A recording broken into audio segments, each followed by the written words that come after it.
Hey friends, welcome back here to Political Peaks, Park City Television's new home for all things politics and policy in the community and around the state. On today's show, we speak to three individuals who have a history and experience in political and community organization. We live in a very polarized time, but with that has come a resurgence of interest in politics within this country. Men, women, students, and even kids who have never had an interest in politics before are now organizing protests, lectures, and community events, all to get others inspired. This episode is for those of you who may feel inspired to take action, but don't know what the first steps are. First, we sit down with a Utah, really a national legend, Mr. France A. Davis. He's a civil rights activist and has been the pastor of Calvary Baptist Church in Salt Lake City for 45 years. Mr. Davis was a part of the historic march with Dr. Martin Luther King Jr.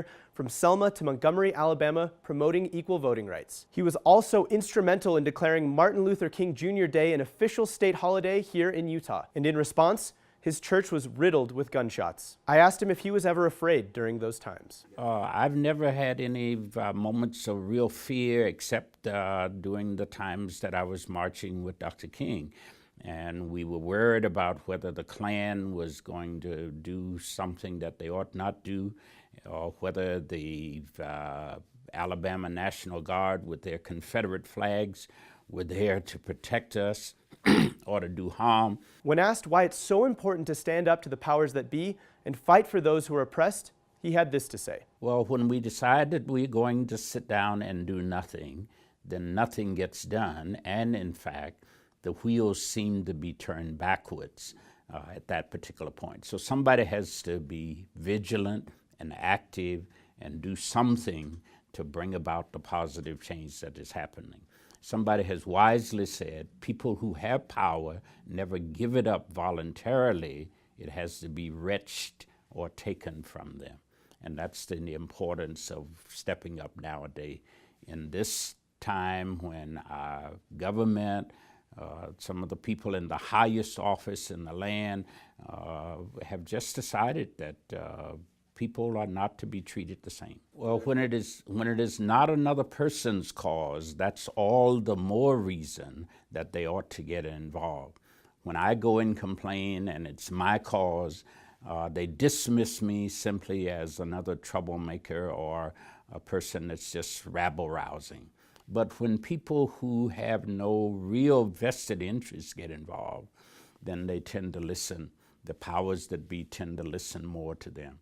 So it's important that students, that people who are of a different race and ethnic background, people who are not affected by the mistreatment that's happening, be party to, walk alongside of, and help those who are being directly affected. And it's true that unless all of us participate, then all of us suffer just a little bit. Dr. Martin Luther King used to say, for example, that to keep a man in the ditch, you've got to stay there with him. He also had some great tips for those of you who want to get involved. Well, I would say three things to those who have never been involved. Number one, get to know yourself, and you will discover that you, maybe not personally, but your group, your whatever body you are part of, has been affected negatively. That's the first thing. Secondly, I would suggest to them that they get to know people who are different and find out what those things are that they have in common. And then thirdly, to form coalitions along with others.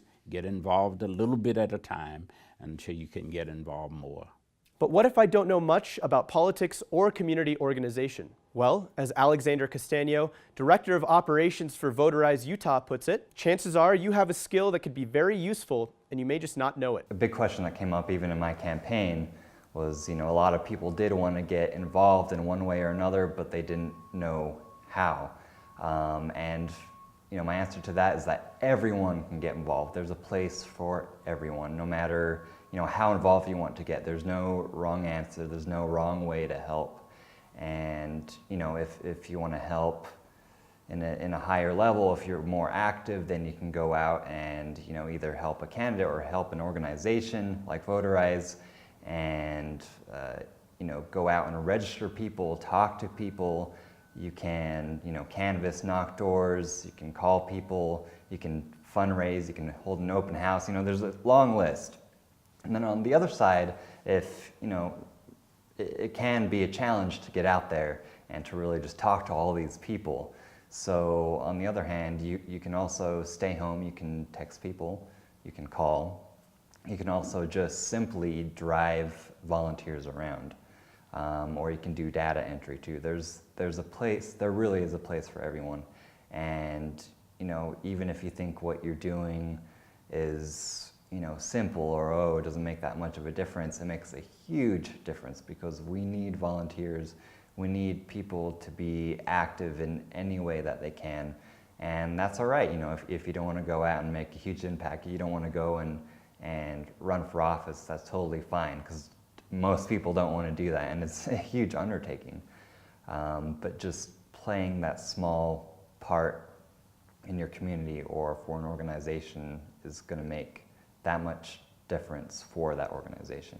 And lastly, let's sit down with lifetime political activist and former mayor of Park City, Mr. Dana Williams. Dana had a lot of great tips, but most importantly, his message was, you need to not be afraid to fail. Find a nonprofit, or find something with similar, you know, that is kind of along the lines of what you're thinking, that gives you a basis to start from. You know, because it is, you can't do any of this. You can't change the world by yourself.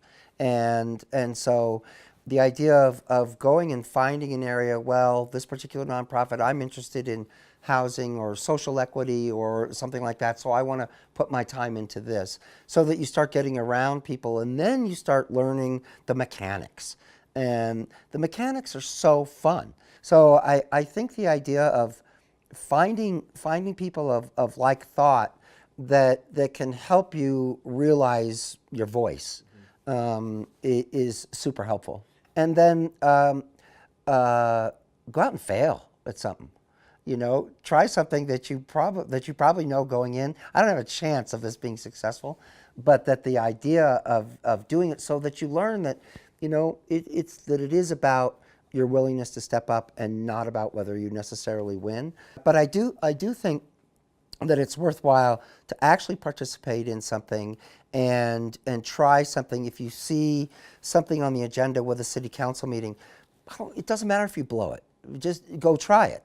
Because every time you do it, you get a little bit better at doing it, and it's certainly worth a fight. I hope that the stories of these individuals, their messages, and their advice steers you in the right direction. Remember, there are plenty of like-minded individuals out there. Find them and figure out ways that you can contribute to the progress of our society. Remember that whether you're a political scientist or just an interested spectator, there are a myriad of ways to get involved. And lastly, remember to never be afraid to fail. That's it for us today here on Political Peaks. We'll see you next time.